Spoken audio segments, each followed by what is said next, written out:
Did I start recording? Yes.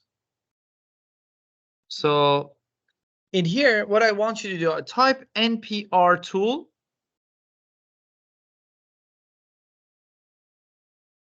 NPR tool is one of the tools that MATLAB developed a few years ago. And it tried to basically simplify creating a neural network architecture for you. And what they aim for, they were aiming for actually, they open up to lots of researchers to be able to actually code and create a neural network without having the coding knowledge. This is what we don't use these days, but the reason I'm going to go through it to give you some sort of idea how MATLAB tried to actually get involved into developing neural networks. And the reason actually is good to know because you will see lots of papers on using this method. The beauty of it, by typing a NPR tool, it automatically created a network as an input, a network that has two set of deep layers, which involve of convolutional layer, the basic ReLU layer, spatial normalization, and basically max pooling automatically, and an unspooled layer. Issue with it, fixed two layers. You cannot change it. But in order to actually, let's go through and see how it works. Go to the import. You can import your data, but let's go and use one of the data is already available. I'm gonna use, let's use the thyroid data set. With the thyroid data set, it says that I have a data for basically 7,200 people. They're gonna have different features on those, but there are three different classes: the people with the normal thyroid, the people with the high thyroid, and the low thyroid. And we're gonna let the CNN to be able to detect their health status, whether they have a higher thyroid or they have a low thyroid. So in the input, it's gonna get that data, which is the data that I imported. What I would be able to do, so in here I will have my input layer. In here, I would be able to say from that data, 100% of data, how much of that to go to the training data? Do you see that it's locked on 70%? Because at the time, a few years ago, they started, I think, 2017. They want to tell you, don't go below 70. 70 is fixed. So 70 is a good number to go with. But of course, in the new method, I will tell you have flexibility to change it. That's the rest of that 30%, you decide how much of that gonna go with the validation, how much of that go to the testing. Validation is once the network try to learn and do a mini quiz. Testing is at the end test. So usually 15-15 is a good, or do basically 20-10. Varies, whatever you want. Let's go with the 20-10 for instance. And I'm gonna do 10. Okay. So layer size, how many layers are gonna have? Let's go with the 10 layers. I don't want to change anything in here. And I will just click on play. That's it. So behind the scene, I'm gonna automatically write the code for me. I'm gonna write the create a structure. You're gonna keep doing it until I get a good accuracy in here. So from that basic data that I have from 7,200, 5,000 of that went to the training. The 1,400 went to the validation, and the rest for testing. And in here, what I can do, I can click on confusion metrics. Confusion metrics is a really good representation of assessing the results. And in the confusion metrics, we have basically information about your training, your validation, your testing, and overall. What I usually look at is on all confusion metrics. I got 94% accuracy, which means that CNN that I didn't even write a single line of code detect the thyroid by 94% accuracy. Which in the medical world is, yeah, in the medical world, 99%, 100%, you have to be accurate. But which is, I'm not quite far from a good accuracy on this. But what is important for me? Let's go with the validation. In the validation, let's say with the class 1, you have an output class, you have a target class. Output class is what the computer showed. Target class is a true answers, right? So in order to actually read that confusion metrics, let's say I had 31 data, which they were class 1, right? Out of that 28 data, out of that 31 data, 28 of them has been classified correctly as number 1. Every class 1 classified as a class 1. Is that clear? Yes. 2 data, 2 basically image, has been misclassified as the class 1, which means they were in other classes, but we classified them as the class 1. What they were class 2? They were target class, but we showed them as the class 1. And one of them, they were class 3, but we showed them as a class 1. In terms of the accuracy, the error is 0.1%, 0.1%. Really good performance, right? But if I go to the class 3, this is where the problem happens. One data out of thousands and thousands, what was the data? 1,300 and become 401. Is it? 6 of that become 890? No, 1,391. So become basically classified 1,322 classified correctly as a number 3. They were number 3, they've been classified number 3. But in here, we have 68 data. They were number 2, they were category 2. Category 2, if I remember correctly, is a normal tar rate. They've been misclassified as a low tar rate. So we had a 4% error. If I wanted to come back, I had to go back and update these, so it will help me increase my accuracy in here. There is another issue in here, which is why my accuracy drops. 72% error. I had the class 2, which was a normal tar rate. They misclassified as 1. They misclassified basically as they were high tar rated, because that's the target that they were high tar rate, misclassified as a normal. They were low tar rate, misclassified as normal as well. That's why you have 72% error. What I need to do, I need to go and check those features to find out why actually I have. It's quite a high error, 72% error. That 72% error lead to the overall 94% accuracy and 6% error. So I need to go back and then update it. But the issue with this one is, I can show you this. You will see the performance. Oh, I can go with the training state. And so it shows you the failures, where you had the failures. You would be able to also see the ROC curve. Let me see, show you the ROC curve. It shows you the, basically this is a good projection. This shows actually your network is learning, right? But what you will see still you have a high false positive. False positive means actually you incorrectly label them into the other, let's say it's a normal tar rate, it's class 2. High tar rate is a class 1. I have a high tar rate data, but I basically classified it as the normal. So these are basically the false true.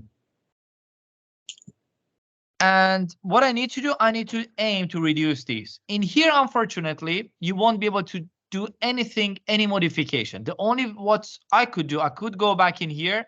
Let's say I'm gonna change the layer size to 20. I could actually retrain it to see whether it would help me to get a better result or not. And then I could go to the confusion metric to see whether it's helped me or not. A little bit increase, but not overall that much, right? That's all you could do for this. But the beauty of that was this. I could click on generate code, and it lines 1,000 line of code for me. So what you are doing with the ChatGPT, or not 1,000 line, here is 97. What you're doing with ChatGPT, we had it 2007. Just click on it, it automatically write the code for you. And this is what basically lots of the scientists that were using, particularly in the medical industry. So this is where the AI become popular, because technically medical doctor doesn't need anything in the coding. You just need to click, give the data. And the beauty of these, they were doctors, they were collecting the data as much as they can. They were training with this. So this is the area that actually we started. But MATLAB realized actually this is a really good opportunity for the people to actually start building their networks without knowing any sort of coding. And this is what I'm going to teach you now. And it's called deep network designer. These packages specifically, I don't remember the exact right now, but it's around £2,000 extra on top of your MATLAB license you need to buy. But I want you to later on search and see how many companies they want you to know this specific package. Because with this package, you don't need to know any coding. You can start the network from scratch, and you're going to come up with a really good accuracy. So what I want you to do in here, let's go with these. Let's type again CLC. I'm going to get rid of these. I'm going to do clear all. I don't need any data. And I'm going to close this.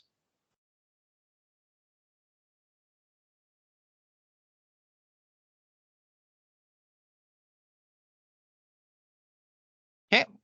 So what I want you to do, there are two ways you can launch Deep Network Designer. Either type Deep Network Designer and make sure D of the Deep is lowercase, N of network is capital, D of the design is capital. Deep Network Designer. Especially if you search McLaren now, they're recruiting for someone who knows connectors, knows vehicles, and they want you to know Deep Network Design. You can either use these, or what you can do, you can actually go here and go to the app and click on Deep Network Designer if your company purchased that license. And these machines are requested, actually they have it. If you're installing on your computer, you need to make sure you download the neural network toolbox. And that neural network toolbox has it. If you don't see that, type Deep Network Designer and it shows you an error. You don't have that package. You can actually click on it and get that package. So, okay, in here, what I want you to do, I want to build the network from scratch. For now, let's start creating a network from scratch. Then we're going to go with the really advanced neural networks. Click on here. Okay. Now, this is where I'm going to make my network. So what we basically had an architecture we went through with those numbers, right? Do you remember from the 0 to 10? Let's go through these, but now this time I don't want to use any kind of coding. What I want to do, I need to know that I need to have an image as an input, right? We had the input layer. Do you remember that? Click here, drag it, and drop it there. This equivalent to that 2 lines of code. Sorry, how to get into that? Oh, sure.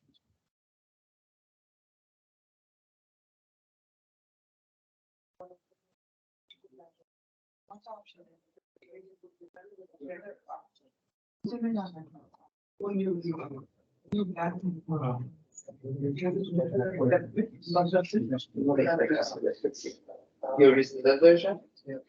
You're on that version?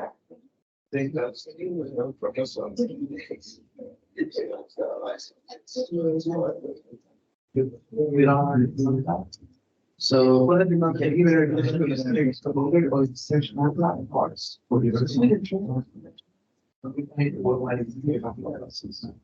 just need to log into your assumption.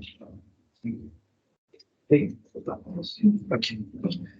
So I have an image input in here. And so what I'm going to do, we said that you're going to have a convolutional layer, right? So you're going to bring the convolutional layer in here.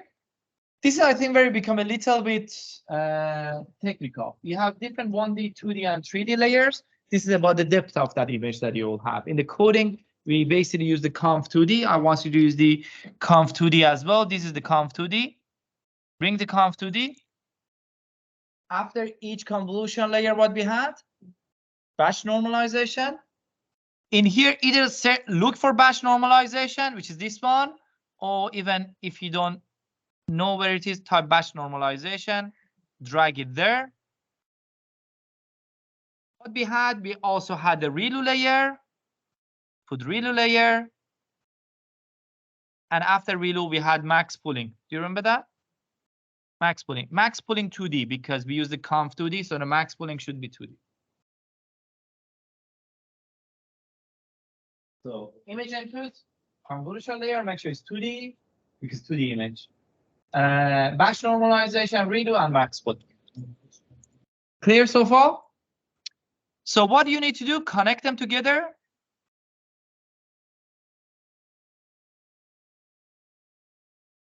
Make sure each level become an input for another layer.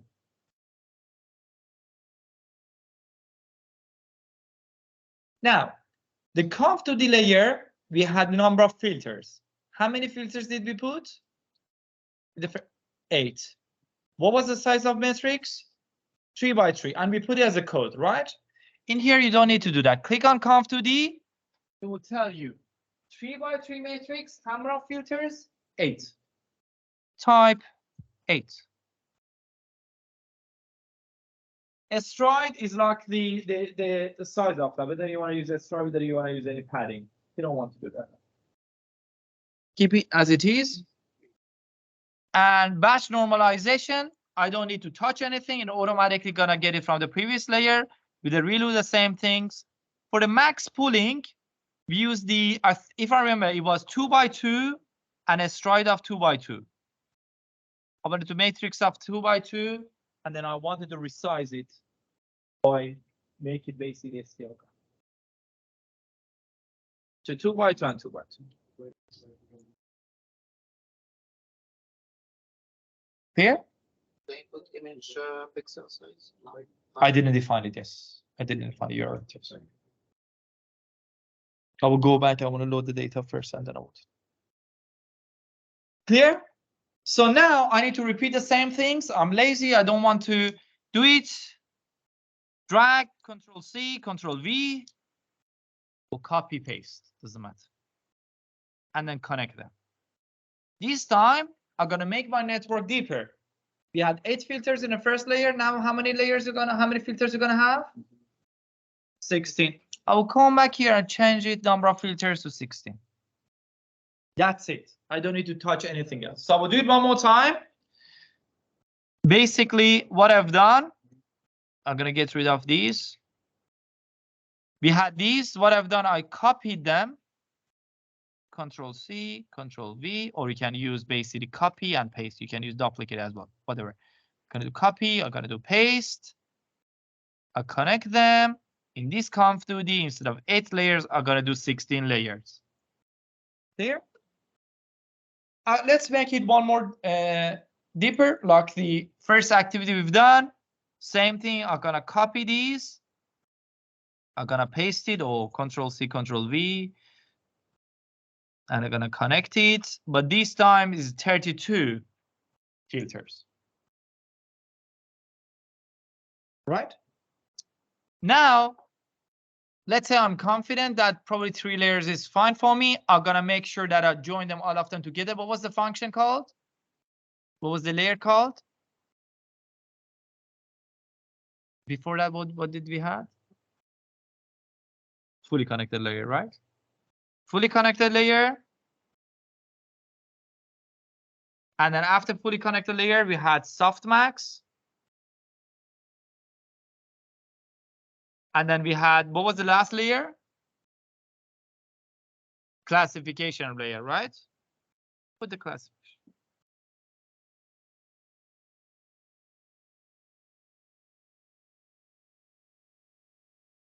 So,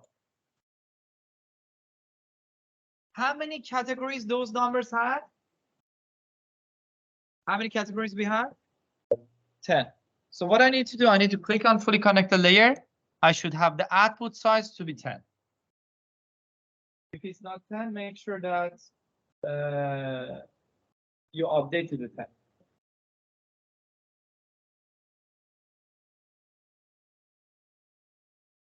Is that clear, or do you want me to repeat?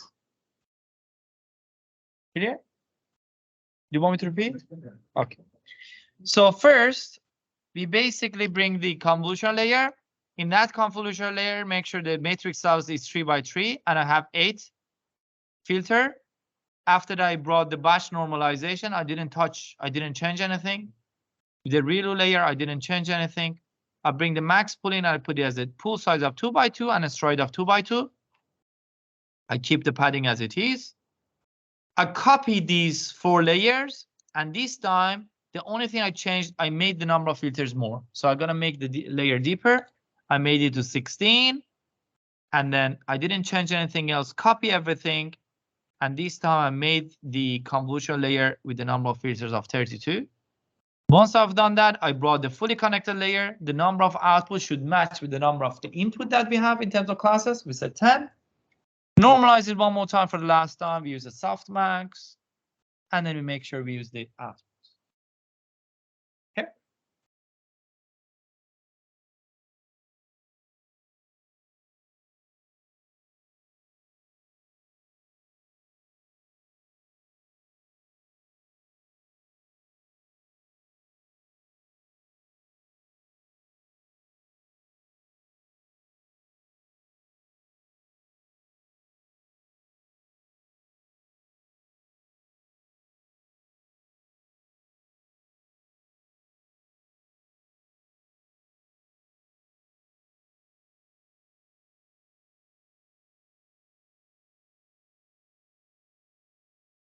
Something I realized quite interesting. I think it has a Python as well. You can bring the network forward. Did you all create these? No? Raise your hand if in case you have any questions. I can comment on.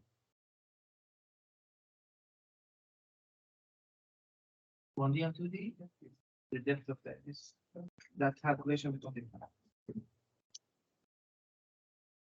The images that are gonna have is like 2D images, are black and white. So you need to use the patch.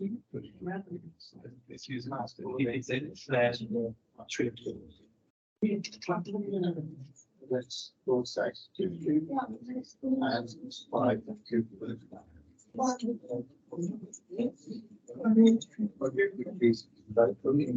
yeah. She's just okay.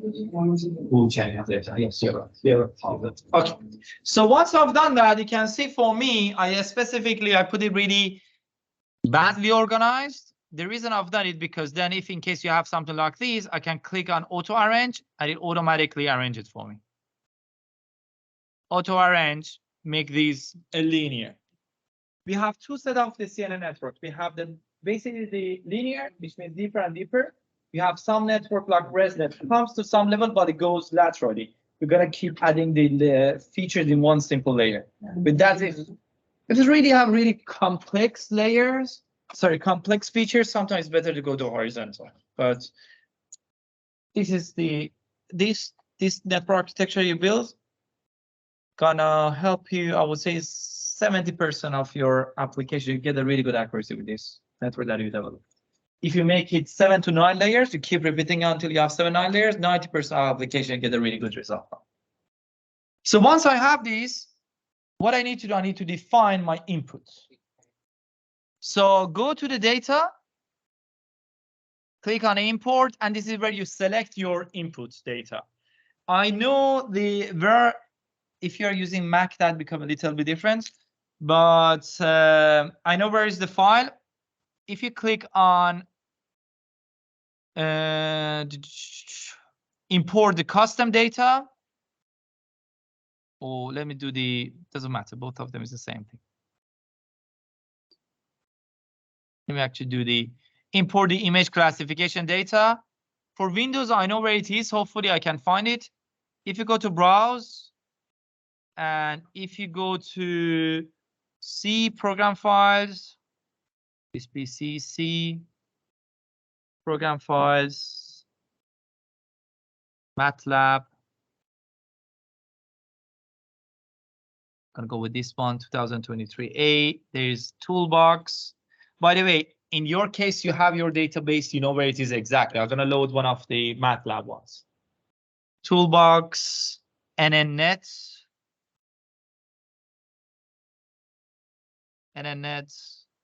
and then we have NN demos. I'm gonna zoom in so you can see. NN demos, and you're gonna have NN data sets, and we have digit data sets. Do you see that all those numbers that we had, the one that I showed you, you need to just find it, but each image, they are in the separate folder. This is really important, otherwise deep network design doesn't work. So each image you should already put in a folder, and the name of that folder is the name of output. you just click select folder. To just give you an idea, I'll repeat it again, which let's note it down. From the data sets, in order to find it, go to the C, program files, MATLAB, choose the version of your MATLAB, toolbox, and then net, which is neural network, and then demos, and then data sets, and select the digit data. So this is for your data, but of course, if you have your data, it's here on your screen.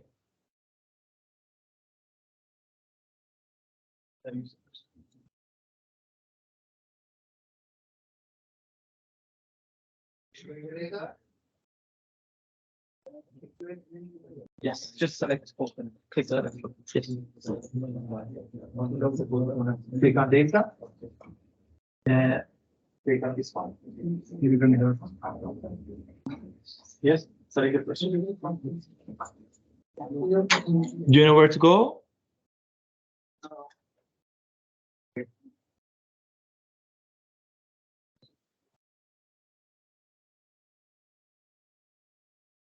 Yes,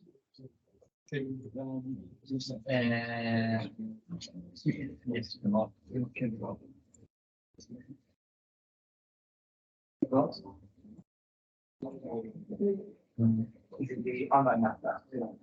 I don't know whether online MATLAB has this data set or not. The G data set.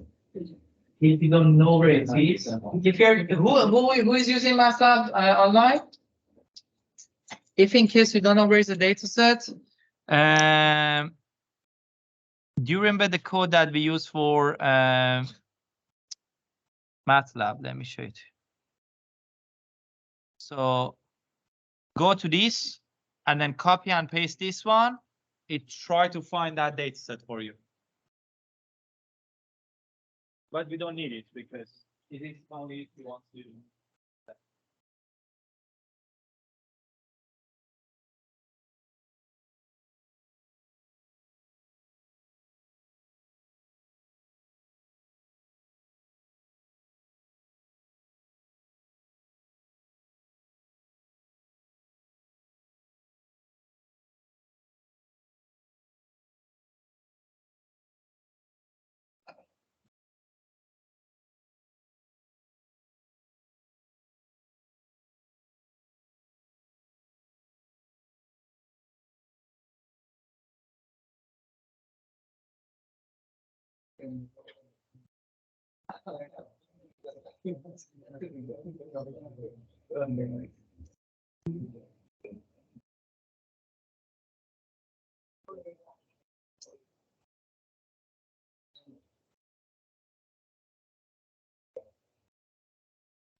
So if you're using the online one, what you can do, online one again?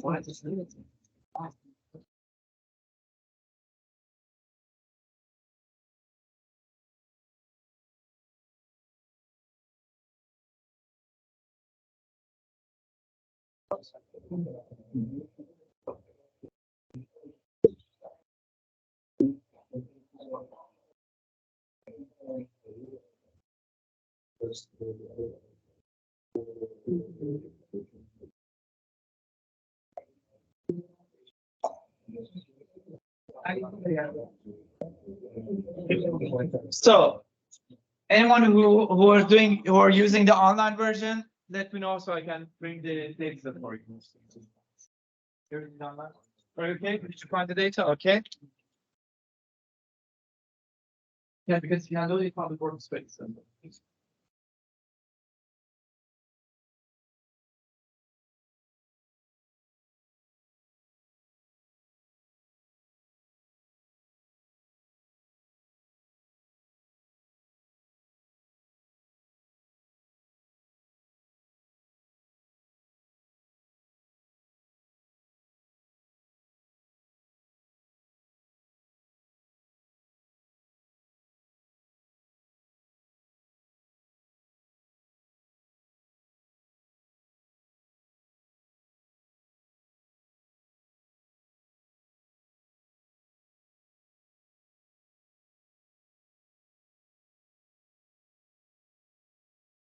So now what I need to do, I need to click on select folder. So I go to the master folder that has everything. So in order to use the Deep Network Designer, remember, you need to bring all those images to their categories and put them in one folder. Right. There was another way of doing it. This is what I've done for the student you're using online. Instead of folder, I could click and get it from the workspace. Workspace automatically, if you use any code that you have in your workspace, can go under. But now this user interface, first let's concentrate on the first part and here on the validation. In the validation, it asks me for different options. You can either split the data from your training data, right? Let's say you have 10,000 data in here. I can get a fraction of that to use it for testing, mini quizzes and the quiz. Or I can have a separate folder. So usually this is a good actually to use our own kind of training data set and split it. So we'll do it for validation. But if you want to do an industry, usually you have a separate data set, completely separate data set to test it. And they keep testing on a new sort of data. For instance, for vehicles, usually you have a terabyte of data for input. You have a terabyte of data completely separate data for testing. This is really good because there are no similarities between them. And this is how you can test it. Even you can train your data and then test in the morning, test it on the night to see how it performs and try to actually implement it. Usually one of the best ways for really advanced neural network, you merge the data set together. You merge 5, 6 different data sets together. That's why, for instance, for the autonomous cars, once they go to the new market, let's say it's the American car, Tesla, they're going to go to the China, they retrain it with the Chinese data as well. Because the signs are different, the objects are different, color of the things become different on that area. So they keep retraining it once they go to the different country. Who had the error in here? Yes, sir. Okay. So in here, let's say how much of the data, I'm going to keep 20% for validation, make sure randomize it, right? Because otherwise a similar thing happens to my student. Forget about this section, I'll come back later on. So 20% of the data I use for validation, I kept the rest of it. If you click import, even once they launch these, I had access to the beta version. What you will see is much more really refined version of that. And every 6 months they update these as well. So make sure always you get the latest. For you, do you remember like at the beginning I was saying it's really important to know how much data I have in validation, how much data I have in training. How they look like, because I used to go and open the folder, I used to write the code and see 10 different representation of that. MATLAB implemented in here. I can see all my classes. I can click on them, it randomly shows those numbers to me. I'm interested in to see the 6 numbers, for instance. I'm gonna see 9s, these are random numbers. I can see how much data I have overall in each class. I can check the training, I can check the validations. I can see these are unseen data that the network gonna use to examine itself, right?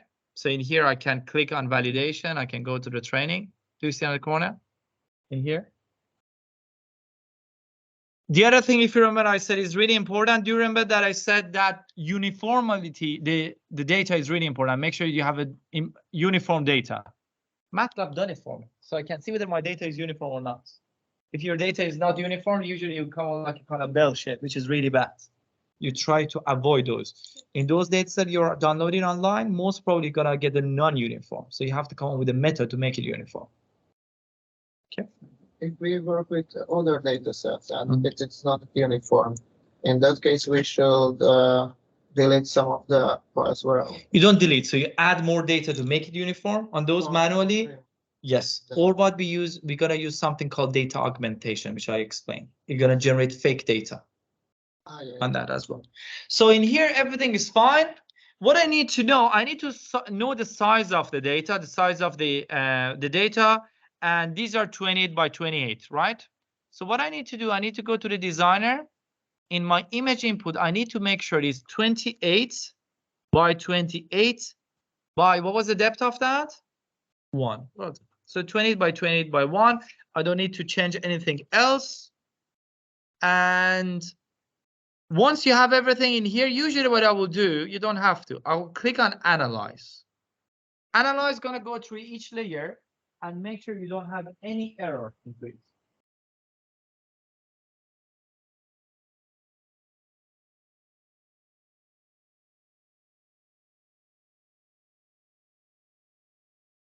Okay, so if you're presenting a paper, if you're going to the Viva presentation, if you're writing a report, this is the network architecture you need to present. It's a network architecture. If you need to explain what's going on in each layer, this is the one that you need to explain. All those basic layers, basically what's the size of the matrix, everything is in here. But what is important for me, I don't have any warning, I don't have any error. If you didn't define, let's say if you use conv3D, you get an error in here because 3D is once you're gonna have a 3D RGB image, for instance. So now what I need to do, I need to close this one down. As I said, no warning, no error, and this is my basic network architecture.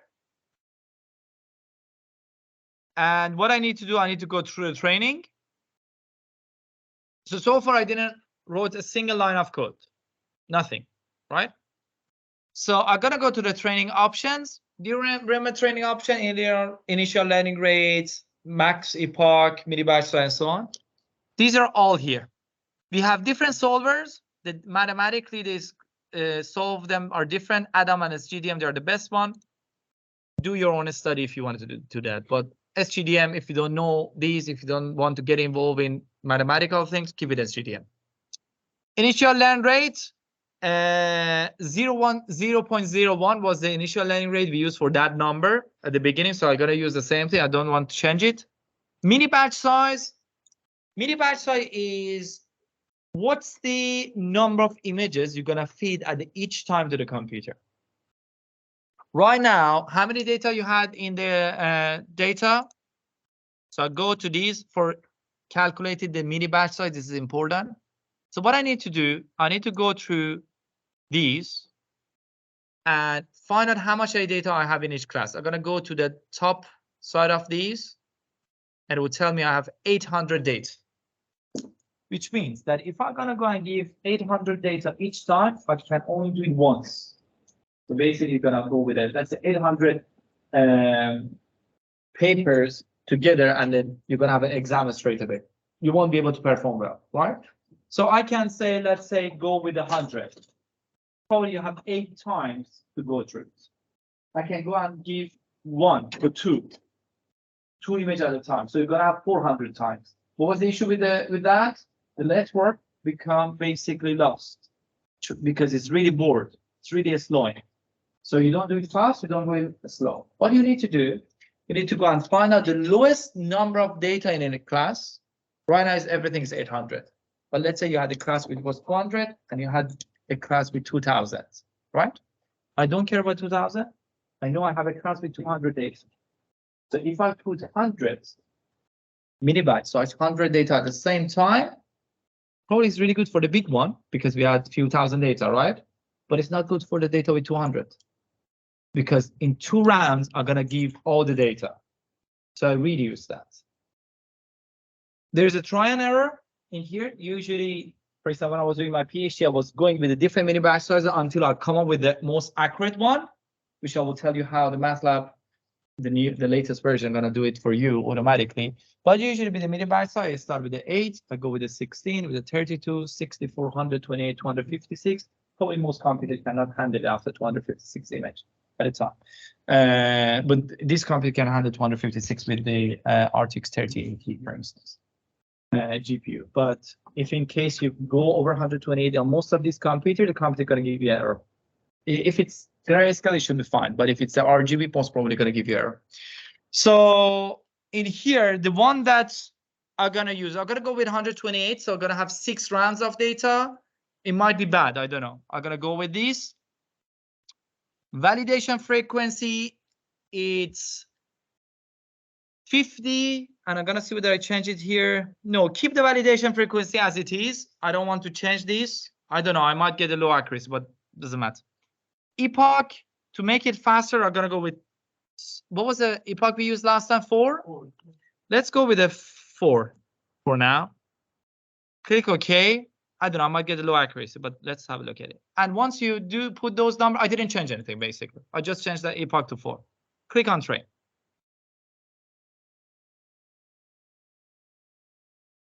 Before I had to write the code every single time, but this one is automatically basically write the code behind the scene for me. And you can see that basically it's a good news that the network is learning. Done a really bad performance, but it's learning. So, and I got 99.30 accuracy. So I was lucky, to be honest. It most probably wouldn't happen to you in that case if you don't have an optimized database and so. What was the result you got? 99.70, right? So really good. So in here, have a look at it. What's your understanding? If I start in epoch 3, what was my accuracy? It will reduce that accuracy. Is that clear for everyone? So if I go, let's quickly, I'm gonna go and then increase the epoch. What epoch do you use? 10? 12? Let's gonna go with the epoch 12, for instance. Play again. The rest of it is try and error. So I'm gonna give more time to do it.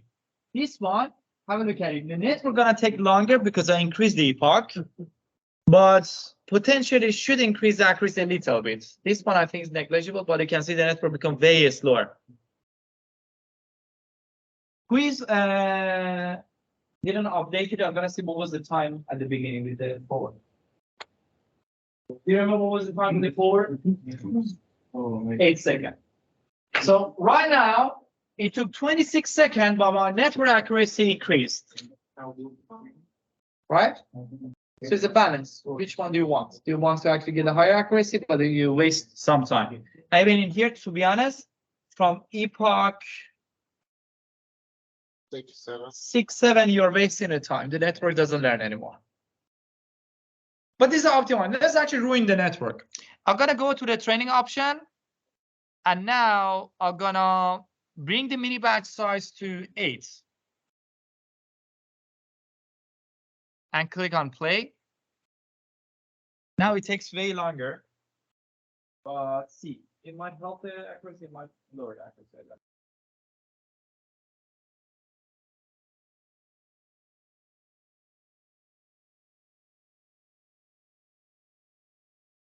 You see that network is a loss. You see that fluctuation is really bad. This fluctuation is the worst ever thing can happen to you in the learning. It means the network, you know what's going on in here? Learning very slow. Yeah, but do you know why actually it fluctuates? So the network says I'm learning, but it says, oh, sorry, I don't know whether that's the correct feature. So I'm gonna learn it again. Keep learning because it's going really slow. Remember that kind of example, you become interested on the reading these and then realize the next image, oh, no, this is not the feature. Forget it, new features. You keep trying to learn the features until eventually realize what features are good, what features are bad. This is when we call it the network got bored. The network actually is distracted, doesn't know which is the good feature for them. But the good thing is eventually is learning. Eventually is learning, but the issue is that even the error, it's not a reliable network. The error is just coming up, down, coming up, down. And of course, timing. Have a look at it. Still, I went over 1 minute. Whereas for the first one, it took 8 seconds. So this is the balance. So it's a trial and error. It's just, as I said, so most of, my PhD was just typing the code, have a look at it, give it some time, going back, update it. Every morning, I either was really happy because I had a really good learning, because I used to put it in the computer at the night to come back in the morning. Worst everything was I completely lost the data because the computer was shut down because of power cuts. And I had to again start a 1-week training again. Sometimes I had lots of fluctuation, network wasn't learning. So I had to give it a go. But now Deep Network Design does it for you. So just type a number and give it a go. If in case the network doesn't perform well, you don't need to wait. Click on a stop. Make sure actually the network stop so you don't waste your time.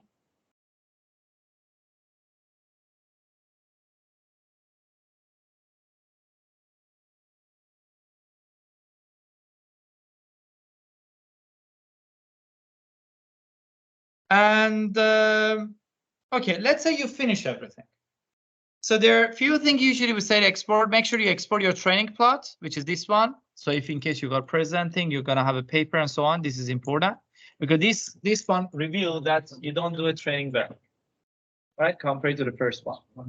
But the beauty part of that is this. Click on the export. Click on generate code for training. I'm gonna save it somewhere. And this is my code. I didn't wrote a single line of code, but computer wrote it for me. I just use a drag and drop. So the next time I don't have to use this. I can easily open this one and then run this. Okay.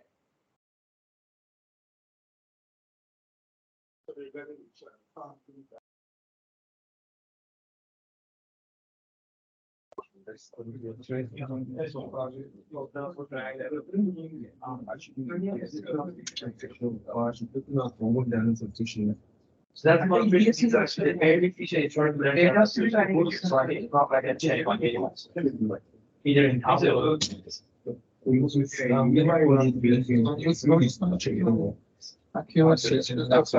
have a look at it with the have a look at it. For instance, if I go in here and if I go with what we had initially, I think we use 128.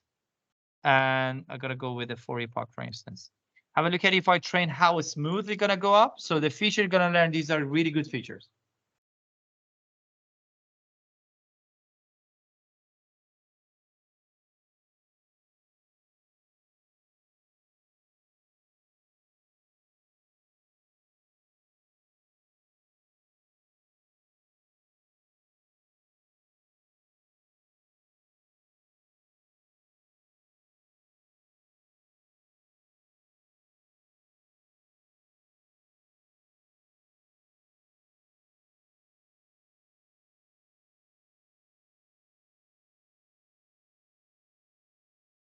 You see how smooth it is?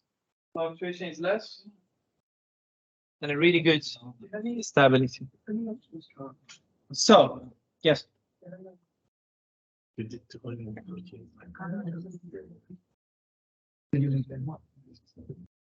don't have your Mac?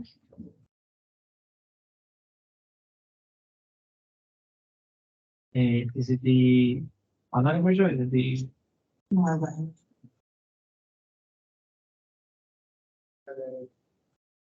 do you have that can you open up the from was it the browser that you were using for the first activity? Do you have the code? First activity. Like it's possible, it's not the question, it's there. I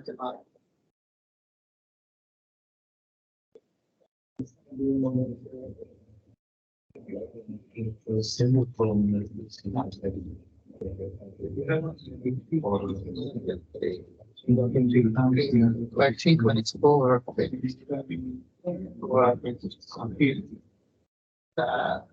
that's not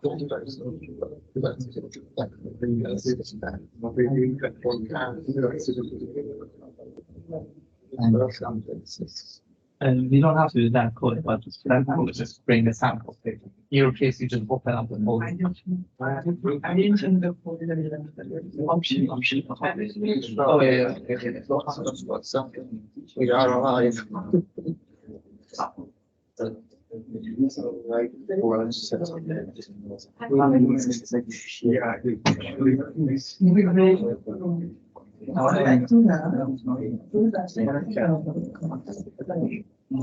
So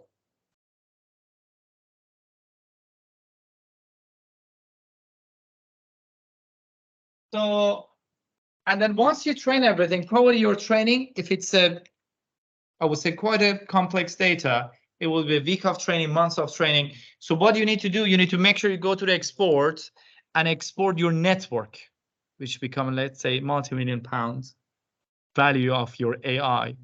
And let's say if you work for Tesla, your train network become this is the most valuable thing you can get. It has all that knowledge into it. And this is where they sell these basically developed networks This is job of some people actually. Yes. And if I click on here, you will see that it has the information about the layers. It had the information about all those layers, all those information architectures. It has also the input names, the image input, as well as the outputs that we have. Data set is just like a huge list of like 0 to 1. For which one? Weights. Weights. So weights is that calculation, so accuracy. So it's like a probability, basically. Weights. Is it just like inside the file? Like a huge like list of probabilities. Yeah. 0 to 1. 0 to 1, yeah. Probabilities, yeah. 0.1, 0.2, so most of probabilities like that. I think we're dealing with 0.4. So once you do this, then of course you can go there, you can save this. This is really valuable. This is a train network. And this is the structure. So now let's go through. Is there any question on this one? No? So basically this needs lots of try and error. You need to build the architecture until you are confident with those. But building architectures, especially if you use quite a complex data analysis. For instance, you're going to find out the emotion of the person. You're going to find out the heart disease of the person. The car going to decide whether there's a pedestrian in front of you, whether there's an animal, whether there's an object. These are lacking the good structure. You need to have a really sophisticated structure. But rather than we use with the try and errors, we have a really useful technique that we're going to apply for. And this is called transfer learning. With the transfer learning, other scientists, computer scientists, done a favor for us, and they went and they built up the best of the network which are available in the world. And each year they went and competed with each other. So they started with MIT, Harvard, Stanford joined and become a competition, including Google. But then they realized, okay, there's a situation. Let's say I'm competing from Hertfordshire. Stanford going to compete as well. In order to compete with each other, you need to have a data set so we can work with. So another group of scientists started creating these data sets, and these are one of the best ones in the world, which actually is a benchmark for you. So if in case you say that I have a really good accurate network, they will assess them based on these for you. These are the benchmarks. The biggest one is the ImageNet, 1 million images, 1,000 categories. They will check your network accuracy with those. They retrain and check your network accuracy with those. Because ideally, you should have 1,000 images in each category, and you should go over 1 million images. That's ideal work. But of course, in the biomedical engineering, it's really hard to get the data from 1 million patients, and they're labeled. So the doctors already labeled them, already diagnosed them. It's really hard. So we don't. It's still in the biomedical world. We don't have it. I will give you some examples if you're interested on that. But this is the most important part for all categories. And this is what basically captcha codes that you're using. The captcha codes coming from these. And the way that the captcha codes used to work, the captcha codes that you see that it tells you whether you're a robot or not, which is funny, robots asking me whether I'm a robot or not, is usually give you basically 12 images. Out of 12 images, 8 of them already know the answer. So you can guess whether you're giving the correct answer or not. 4 of them, computer doesn't know. You're labeling it. So you keep updating that data. But this is how it used to work. But now Google changed it. Now Google look at how you bring the mouse and basically doing a study on the way you scroll it, because they can find out whether AI and are the AI doing these images for them or not. So it's look at the mouse. But this is the captcha that you're using. There's a really good ones for cars. I can show it to you later on. This is what most of car manufacturers use to classify whether it's the cars, whether it's the pedestrian, bicycle, and so on. Again, it has, I think, around 1 million images as well. So with those universities compete with each other and they develop different networks. Each year, the winners, they had to make that network publicly available. So we started from the era from 2011 with the XRCE. We went to the AlexNet. This is still one of the best one. And this is basically the error you have, higher, and you're going to low. And this is the GoogLeNet. 2016, Google launched the network with a 3% error only. And it's publicly available. You can use it. You can use it now in the Google. sorry, you can use it in MATLAB, you can use it in Python, you can use it in TensorFlow. Next year, Google gonna launch it to anyone on their online platform, so anyone can retrain their data and it's gonna give the code and a network at the end. So either next year, anyone, they're gonna have access to like a ChatGPT style. You put your database, they're gonna tell you 99% accurate. I'm gonna decide what are the features. I'm gonna make it available to the doctors, anyone, free of charge. But now is MATLAB has it part of that. So these are still the old one. I will go to the new one actually they've been developed. The beauty of these, the way that actually they're working is today we went through, how many of you worked with writing AI code before? Okay, 1, 2, 3, 4. So the rest of you never worked with AI, right? What we've done today with a couple of hours, I trained you to the way that you can now create your own CNN from scratch, right? Why? Because you had the pre-knowledge of a little bit of coding, you had the pre-knowledge of understanding what is computer, then probably the windows, how you had the knowledge of how to find the data on the basic folder and so on. This is what's going on with transfer learning. Transfer learning networks, these networks, they looks like a 16 to 18-year-old person. If I want to actually teach a toddler how to do programming, it takes me so much time to do it. But probably to the 16 or 18-year-old person, it doesn't take that long because I understand what's computer, understand what's the coding.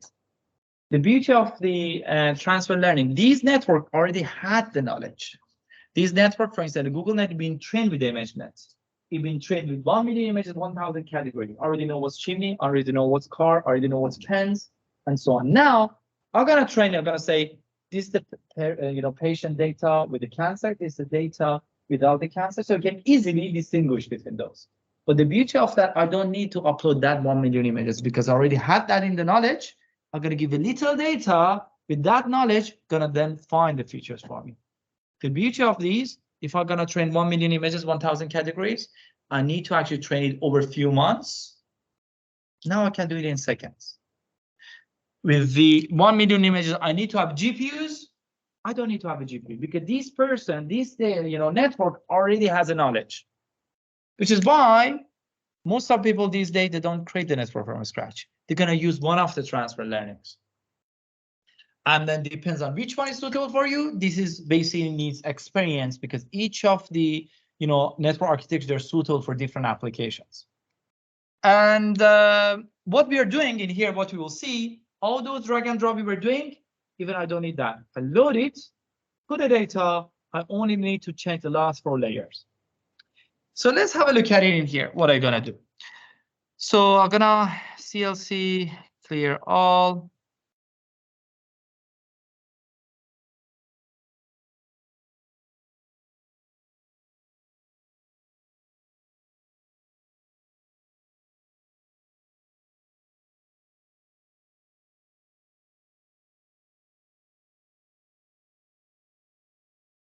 So open up Deep Network Designer again.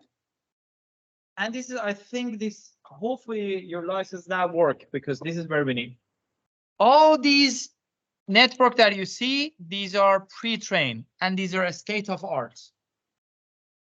These are multi-million-dollar network that are available for you to use. And each year MATLAB keep adding them. Even if you come up with a really good network, you can contact MATLAB, you will be able to actually give it to them as well. So in order to find out which one are the best, if you go to the compared pre-trained networks, MATLAB, this is usually I put in my papers, tells you network accuracy over how much GPU you want. Ideally, I should use NASNet large, but it needs over 40 GPUs. My computer cannot handle it. None of these computers in the room cannot handle it. So what I become limited to use, I become limited to the GoogLeNet. 1 to 2 GPU, around 70% accuracy, so I can play with it to optimize it to reach over 90% accuracy. This is usually my best options. I always go with the GoogLeNet.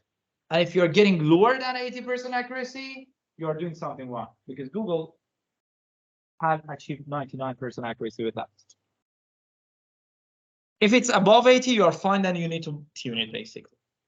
Then if I had a good result with the GoogleNet, usually I move to the VGG 16, which is 1990 layers, 16 layers. And then if I have a good computer, usually I go with the exception and also with the inception ResNet. ResNet is a good network as well. And this one, to be honest, I didn't have any computer that can handle it. Hopefully in future I would be able to get access to that. And so all the codes is ready. So MATLAB by default doesn't have GoogleNet. You have SQSNet, but this one you need to install. It's a separate package you need to install. Would you please click on install and hopefully you can log in this time with your account? And click on install. Use your university email address. Hopefully you don't get error. Well, let's see what's going on.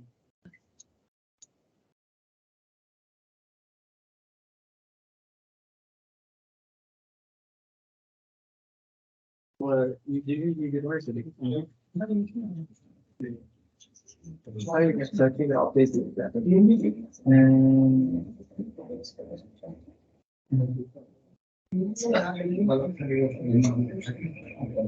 I had that there. This one didn't do that one.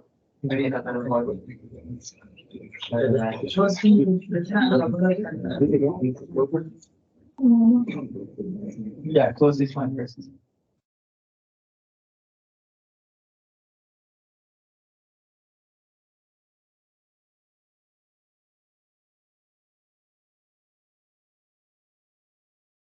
One and so put your account. There's an error.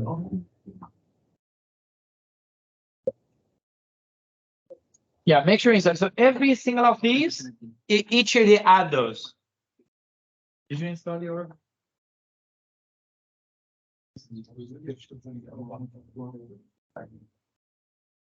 Google is one of the best ones.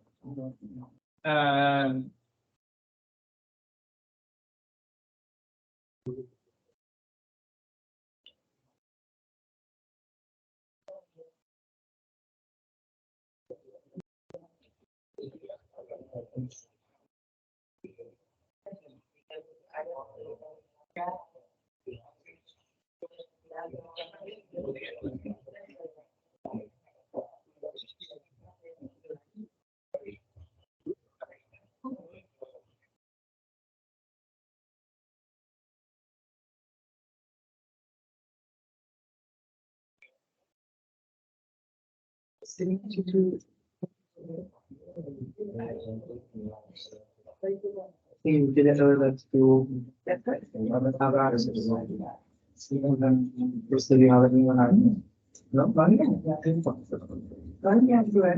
Okay. So have you all downloaded GoogleNet? GoogleNet has 144 layers. I usually ask this question in a while. 144 layers, 12 of them are deep layers.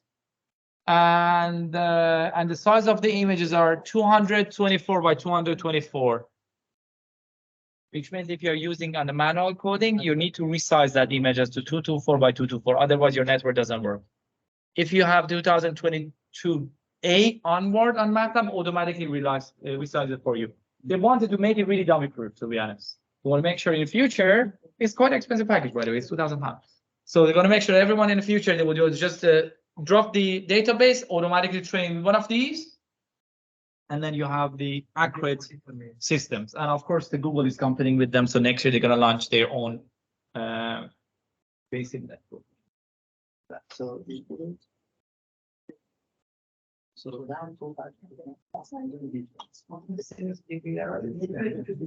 check it. If you hear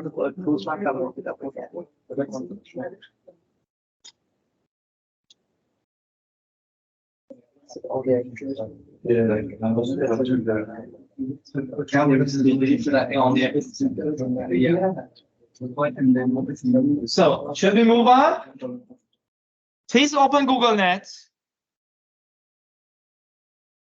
And for these, I need to have a color database. So I should have an RGB database. I have found a good database. Let's go and I'm gonna give you a slide so you can do it at your own time.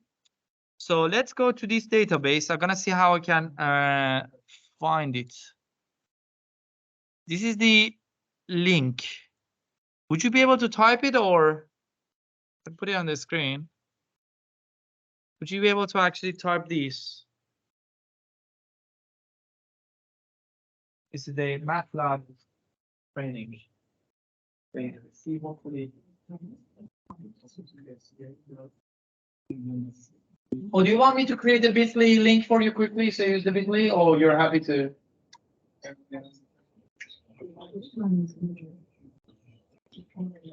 Let me create a quick Bitly link for you. Let me actually use the URL shortener because I think some of you might not be able to. Sorry.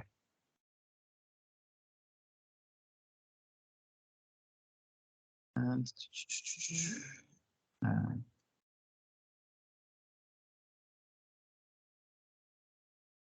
this one, I'm going to use the tiny URL.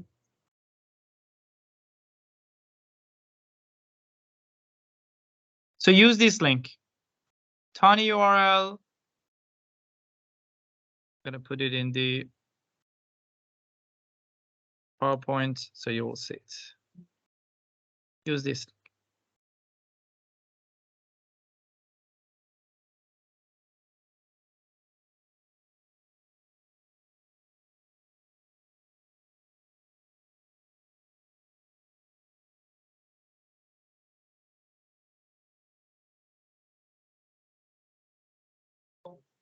Yes. Once you went there, there should be a zip folder with the match data. Download that zip folder. So I'm gonna go there as well, like you. So I'm gonna go there and I'm gonna download this merge data.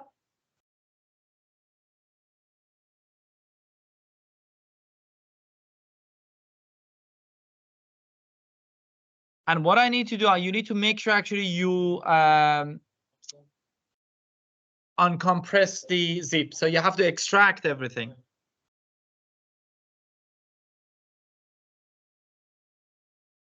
So let me quickly unextract it. Where was it? Desktop. Merge data. Hold on. Yes. Yep. So with the merge data, make sure that actually you uncompress it. Extract all. I'm going to extract it in here. And if I go to my merge data, you will see there are 1, 2, 3, 4, 5 classes. Each of them, there are a few images. So this is the cap. This is the cube. They had in MATLAB. This is pretty bad data for training. It's a cube, but you don't see any cube in here, right? This is the cube side. So they've done it so they will show you that what's the good data, what's the bad data. If you notice, all the backgrounds are quite similar with each other, which is good. But the issue with it is quite a low number of data. So it's pretty bad for training. But let's see what we can do with it. So what I'm gonna do now, wherever you save it, I'm gonna go to my MATLAB. This is my pre-trained network. It has the knowledge. It has the architecture ready. I can fit to view, which is zoom. I can use zoom in. First, I'm gonna go through these image inputs, and I need to give my own data. In order to do that, go to the data, click on import data. From import data, go and find the folder you had that image. So for me, become here, and I'm gonna select. Where will you save your data? I'm gonna go with the 20% data for training and validation. I'm gonna make sure I randomize it. I'm gonna import, and it's gonna give me basically a representation of the sample data, how many data I have in each class, which is 60 data overall. And in each class, how many data do I have? I have 12 data only. Basically, I'm quite far from that 1,000 data. So I should expect a good accuracy in here. Yeah, 20% random.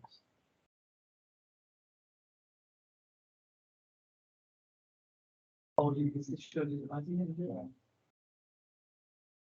it was not here at the beginning. So I will send your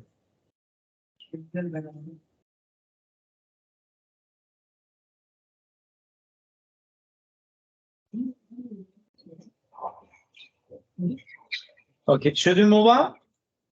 Yes. So now what I need to do, if you're using the old MATLAB, if you're using before 2022A version, there is an issue in here because the images that you have, they are different size, but the network is locked by 2 to 4 by 2 to 4 and 3. So you have to go and resize it. If you're using new MATLAB, automatically resize those images for you. So everything is fine in terms of input, but there's an issue in here. What layers do you think I should change? What was it? The classification one. What was the ImageNet? How many categories I said the ImageNet had? 1 million images in how many categories? 1,000 categories. So if you scroll down, you will see your network wants to categorize 1,000 categories. And I have 5 categories now, right? Click on here, delete. Read the classification layer, drag it, and put it here, and you can see it's automatic. Output size become automatic, you just connect it. That's it. I change the last layer, I delete it, I bring the new classification layer. Now, fully connected layer gonna bring all those categories, all those features back, and then put them in 1,000 categories because they've been trained with 1,000 categories. And it's locked, I cannot change it. Delete, bring the fully connected layer.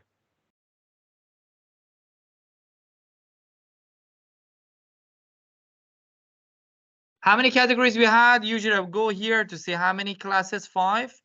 So I put 5 classes in here. If you want to do a further study, you can also change this robot. This is a probability. You can change it with 0.4, 0.5, 0.6, but I don't want to change it. We don't have to change it. So I don't change anything. The last layer and fully connected layer, that's it. Go to the training options. So with the training options, if I'm gonna use 128 images at the time, what happened? I won't be able to actually do it because I have only 12 images. Just for the sake of this one, I know this is quite a low, but let's go with this 6 epoch. I'm gonna do it at 10. Let's say validation frequency 50 images, 50 iteration is quite low. So let's do a validation accuracy of 5. I don't know what accuracy I get. I'm just randomly put a number. Click on OK and click on play. So I'm using the basically Google architecture this time. You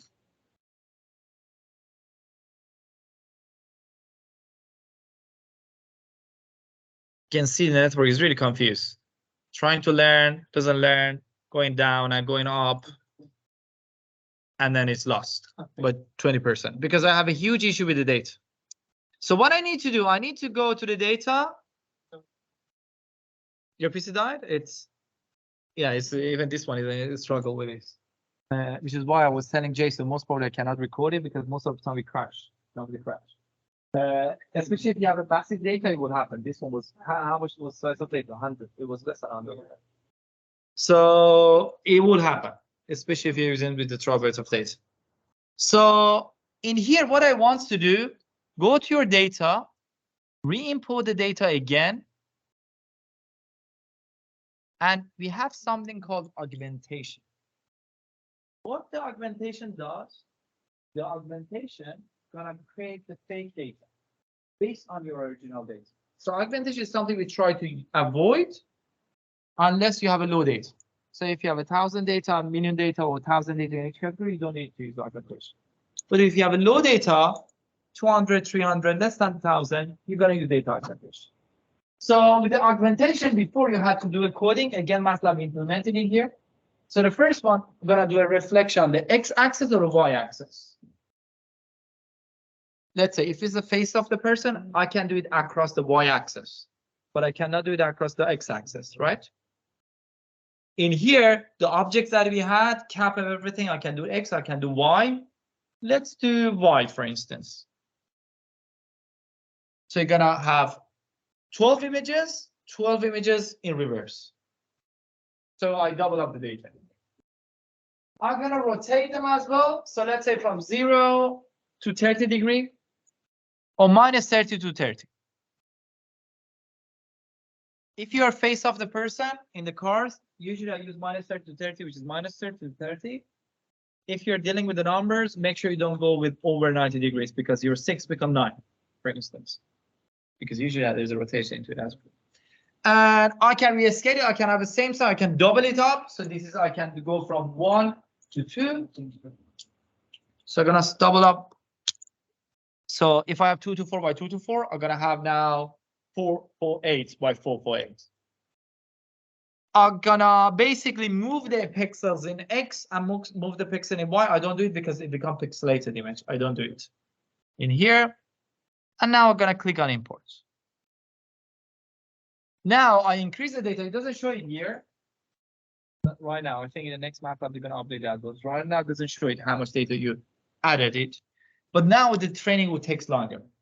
So I think the slides which I will send it to you later on. I think I have the one of the good combinations. I put really low learning rate, e to the power of -4. Validation frequency of 5. I have to write it down, I don't remember. The 0.0001, 5, 8, epoch of 11.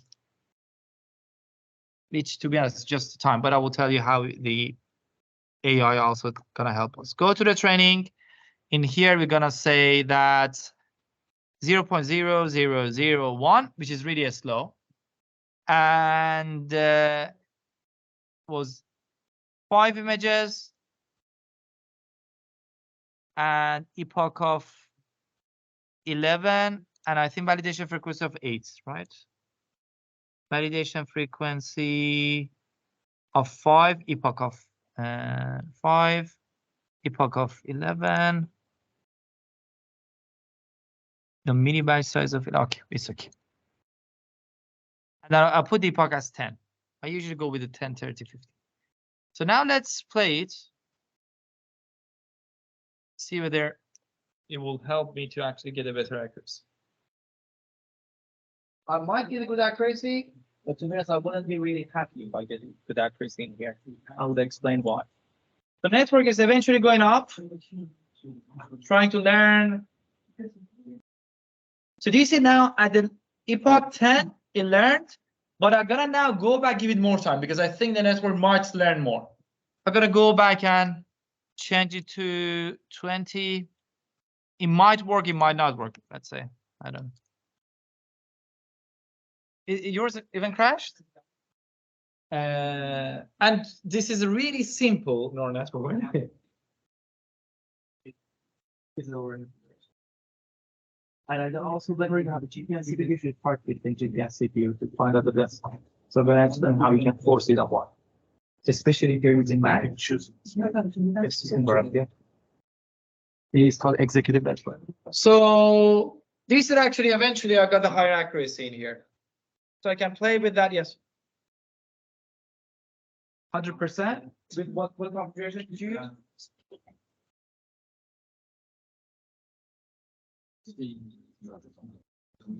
So also the mini batch size of 11 and also the player. 5. Let's go with these so I can. What did you have? The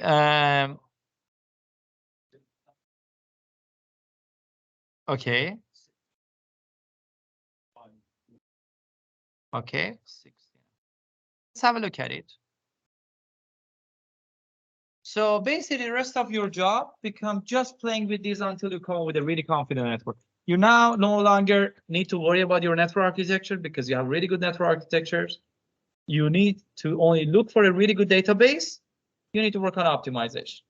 There are 2 approaches usually now the engineers they do. They either concentrate on creating a new data set, become really valuable, especially each company has their own confidential data, which is why they want big data. All car manufacturers want more data. So they collect all these data. So for instance, the Range Rover decided to actually collect the data from the cameras around the car, upload it, anonymize it, and keep it because they can use it. And lots of the data that you very smart watch the companies collect those data, anonymize it, and become really valuable, or you can concentrate on this job. So most of the time, you don't necessarily need to build tab on time on making the network architecture from scratch. What was the configuration? I think something is different with the configuration that I have in here. What was your initial learn rate? Same. Epoch? Same. So if in case even you got the 100% accuracy, don't get happy, because what it shows, even right now, I don't like this network accuracy. The reason for it is, you said actually network says that I learned it quite close to 100, but you didn't perform well in here. Because what the situation that we have here, say that actually the network has a generalization issue. You put so much aggressive data augmentation on it that the computer actually become quite interested on your data.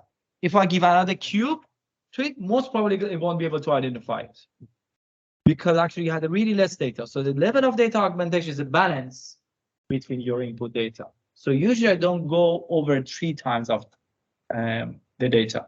Or if you've done the data augmentation, it's fine, but make sure you test it on completely another data set. Okay. So now, till last year, your job was to keep changing these values, like what I was doing. But MATLAB recently launched something which every day I hate them more and more. But of course, I appreciate what they do, because with this I could do my PhD in less than a year, to be honest. It took me over 5 years. With these, I'm gonna now let the MATLAB to come up with those values for me. So what you need to do, you need to create a new project in here, and I can also show you some of my really advanced project that I've done. We're gonna put it, I'm gonna put it on desktop.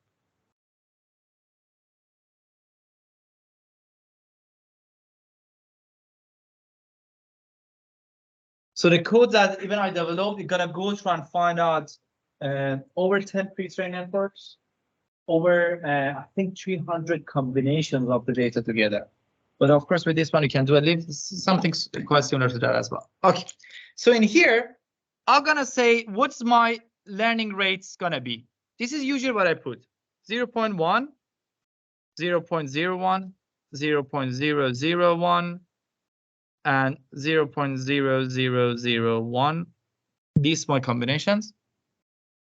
E to the power of -1 to the power of -4. I'm gonna go and then say mini batch size of, what was the mini batch size that you used? 6? 11, okay. So usually I put it as 8, 16, 32, 64, 128 if I had a good database. All right, so try to actually remember it. But 256 this computer cannot handle it. That's why I don't use. But so in here, I'm gonna go with the low number of data. I'm gonna go with, we had 12 data, 4. I'm gonna go with 8, 10, and 20. I'm gonna call it mini batch size. What else should we change? Max epoch, I can go with a really high one, and then I reduce it. You're right, I can do the max epoch as well.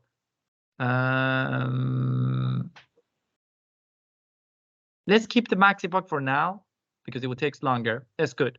So 1, 2, 3, 4, 1, 2, 3, 4. I have 16 condition in here. And what I will do, I go to edit. In the edits, I go and scroll down. This is the code, by the way, it wrote it for me for this network. This is the GoogLeNet network that it actually wrote the code for me. But this time parameterized everything for me. This is the entire code that it wrote. I didn't write a single line of code. But at the end, these are parameterized. Do you see this is param? So I'm gonna keep this one as it is, but I'm gonna mini batch size. I'm gonna use params dots. Instead of 11, I'm gonna put params dots mini batch size.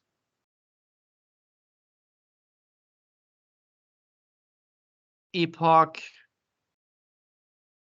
Let's go to the epoch to be on a safe side 20. And then I will save it. So now if I go to here, I can say I'm gonna do a parallel computing. Parallel computing, if your computer can handle to do a RAM GPU together with the parallel computing. The beauty of that, I can connect to the cluster. I can connect to the supercomputers.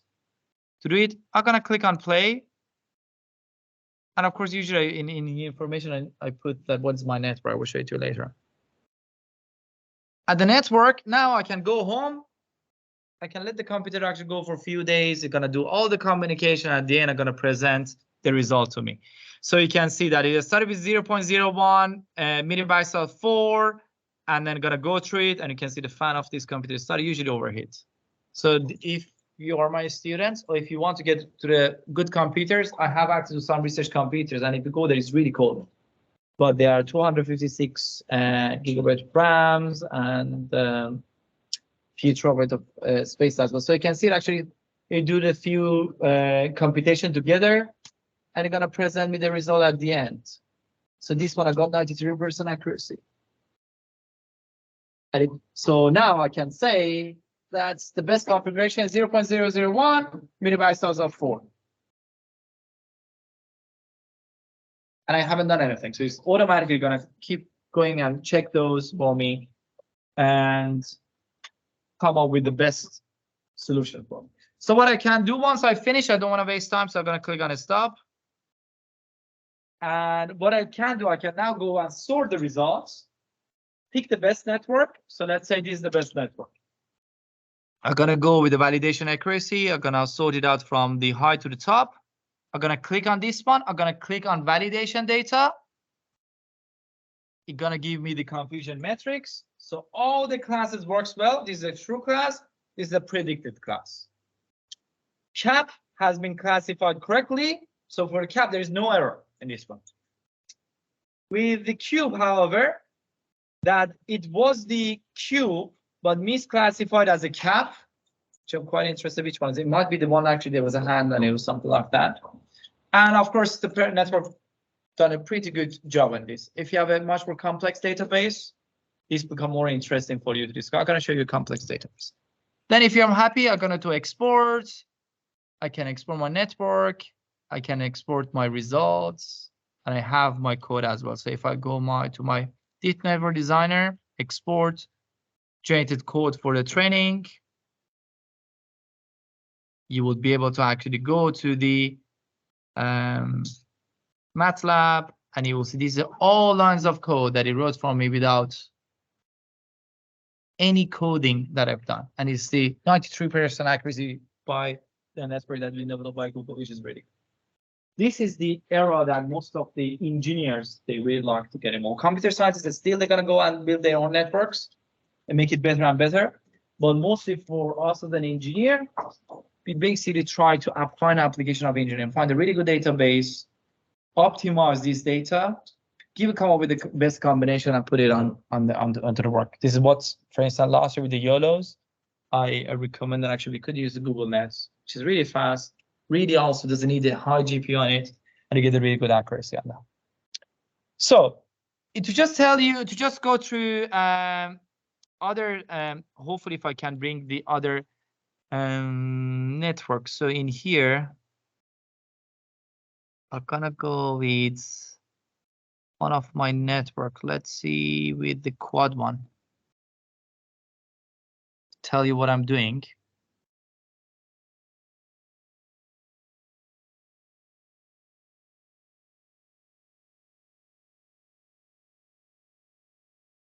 Started to overheat. And that's a 6,000 pounds laptop, by the way. But it's still, it won't be able to perform. It's not this one. I'm gonna give you one of the really advanced one that, to be honest, I was quite happy with what I've done over there. Let me see whether I can find it out for you. It go with hundreds of combinations. Not these. Experiment manager.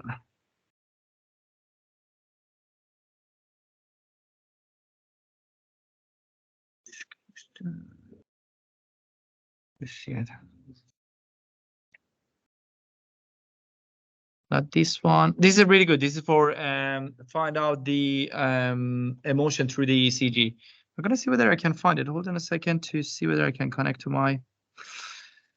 It was research.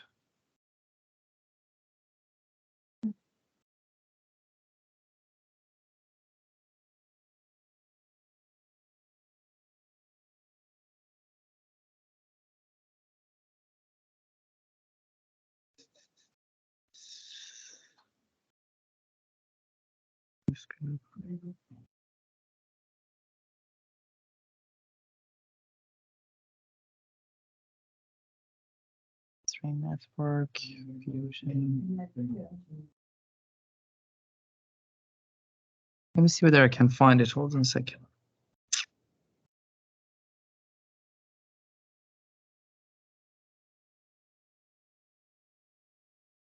Experiments. I'm gonna search for experiment manager to see what I can find.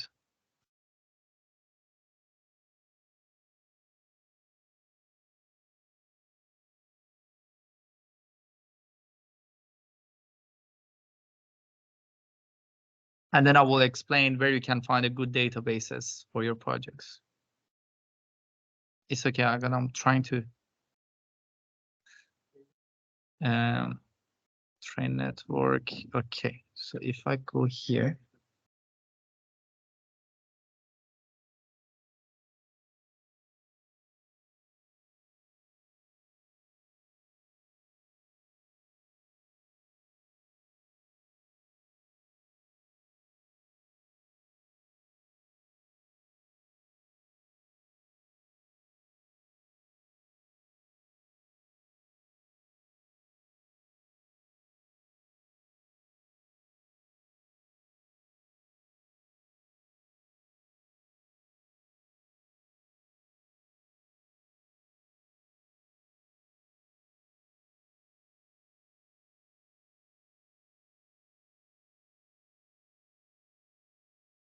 Okay, so I'm gonna show you the one that I've done, and this I specifically asked for this computer for this training, but I'm gonna show you too what happened.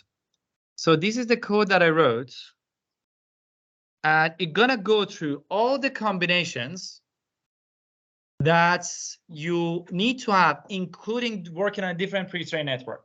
So gonna find out the best pre-trained network, best combination, and so you can see, because each network has a different name for the layers, I had to come up with different names for the layers in here, to be honest. And but the beauty of that, with this code, I'm writing a paper on it. You give me your own basically data set. I can give you the best network. I can give you the best configuration, and it goes with over 300 combinations.